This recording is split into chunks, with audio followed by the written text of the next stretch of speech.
지금 국정이 매우 어렵고 난맥상을 보이고 있습니다. 참으로 안타까운 일입니다. 전 세계적인 경제 위기 그리고 대한민국의 민생 위기 위에 이제는 외교 참사까지 우리 국민들의 삶을 옥죄고 있습니다. 외교는 곧 국민의 삶의 문제입니다. 총성 없는 전쟁이라고 불리는 이 외교의 현장에서 참으로 안타까운 일이 벌어졌고 우리 경기도민 여러분께서도 참으로 걱정이 많으실 것 같습니다. 야당이 힘을 내서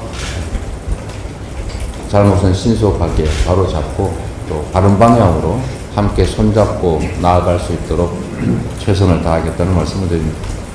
전 윤석열 대통령은 진솔한 대국민 사과 대신 대국민 우롱, 대국민 호도를 했습니다.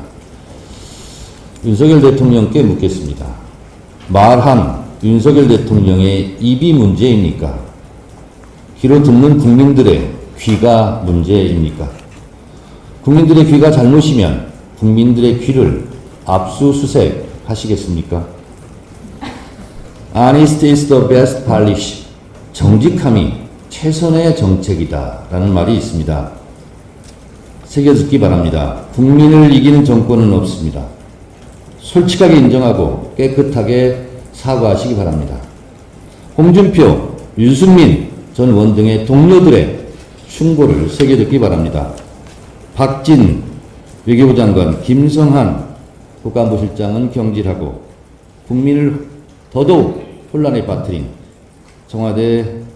대통령실 김은혜 홍보수석은 파면해야 합니다. 5박 7일간의 외교 순방 일정은 외교 참사라고 밖에 달리 표현할 말을 찾지 못하겠습니다. 시중에는 김건희 여사가 사고치지 않은 것, 김건희 여사의 무사고가 유일한 외교적 성과 아니냐 하는 자조적인 탄식이 있습니다. 미국의 워터게이트 사건은 도청 장치를 설치하는 것보다 그를 덮으려는 거짓말이 더 큰 화근이 되었습니다. 전두환 정권의 몰락의 시작은 박종철 열사 때 탁친이 억하고 죽었다 라는 그 거짓말이 탄로가 나면서 몰락이 시작되었던 것입니다. 이 또한 새겨듣기 바랍니다. 제가 며칠 동안 윤석열 대통령의 욕설 부분을 듣고 또 들었습니다.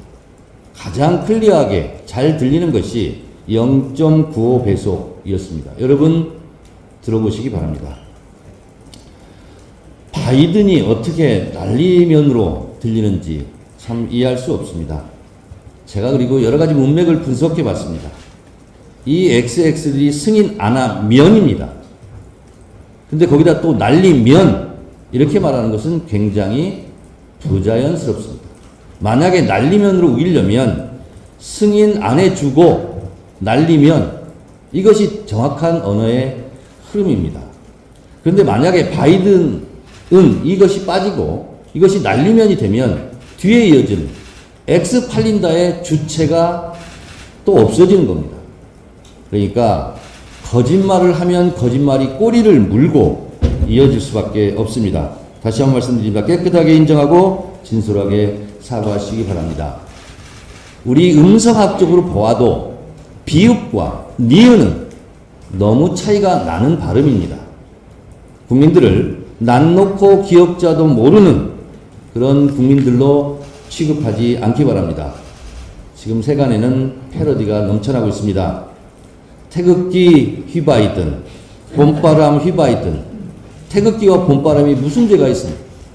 태극기는 이제 휘날리지도 못하게 되고 봄바람도 함부로 불면 안 되는 지경에 빠졌습니다. 왜 이런 지경까지 만듭니까? 윤석열 대통령께서는 다시 한번 제가 간곡하게 대한민국 국민으로서 부탁합니다. 깨끗하게 인정하고 솔직하게 사과하는 것, 그거 말고는 달리 방법이 없다는 것을 다시 한번 요청드리고 사과하시기 바랍니다. 이상입니다. 비속어 발언 논란 후 대통령의 한 마이크가 먹통이 되었습니다. 귀국길 기자간담회도 생략하고 실무진이 브리핑하던 순방 평가도 3장짜리 서면으로 대치했습니다.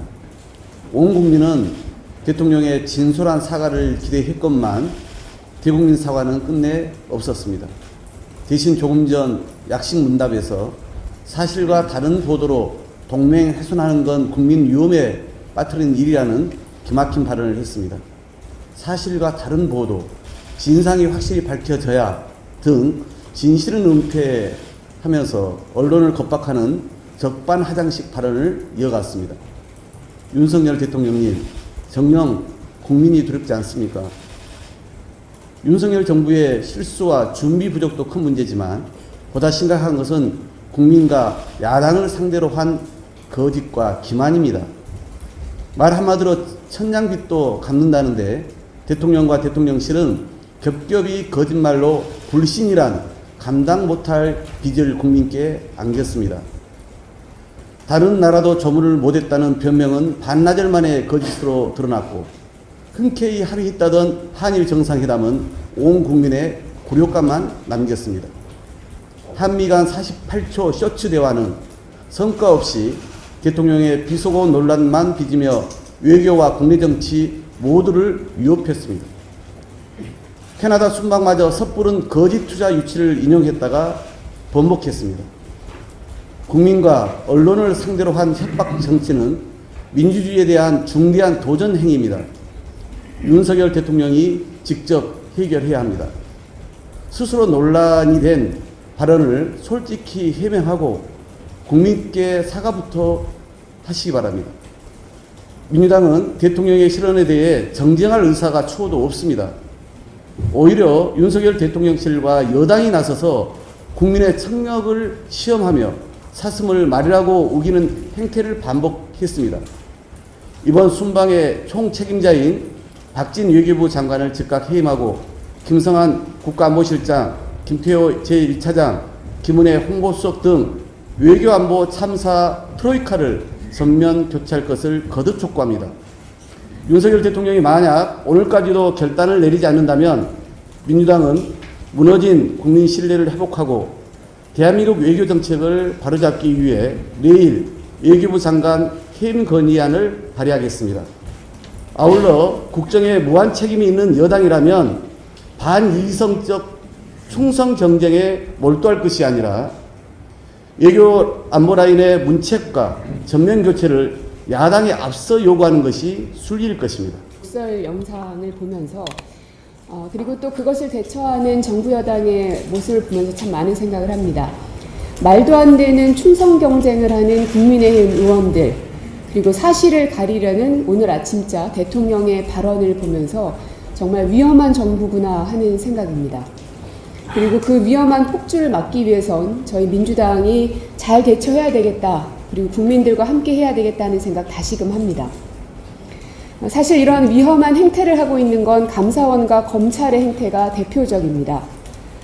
감사원은 정치감사와 표적감사를 남발하면서 권한을 남용하고 있습니다. 문재인 정부에서 임명한 기관장들을 내쫓기 위해서 표적감사를 진행하고 피감기관의 업무를 마비시킬 정도의 유례없는 먼지털이식 감사를 진행하고 있습니다. 지금 보시면 방송통신위원회, 국민권익위원회, 원자력안전재단, 경제인문사회연구회 쭉쭉. 근데 하필이면은 여기에 있는 장들이 다 문재인 정부 말기 때 인사가 됐던 사람들입니다. 그야말로 정치감사이고 표적감사라는 이 오명을 쓸 수밖에 없는 상황인데요. 문재인 정부 말기에 임명된 이 사람들을 주홍 글씨를 새겨서 비열한 마녀 사냥을 벌이고 있는 모습으로 보입니다. 국조실에서 감사를 받았는데 또다시 감사를 하는 것도 있고요. 또 공문이 아닌 전화로 감사 계획을 사전 통보한 곳들도 있습니다.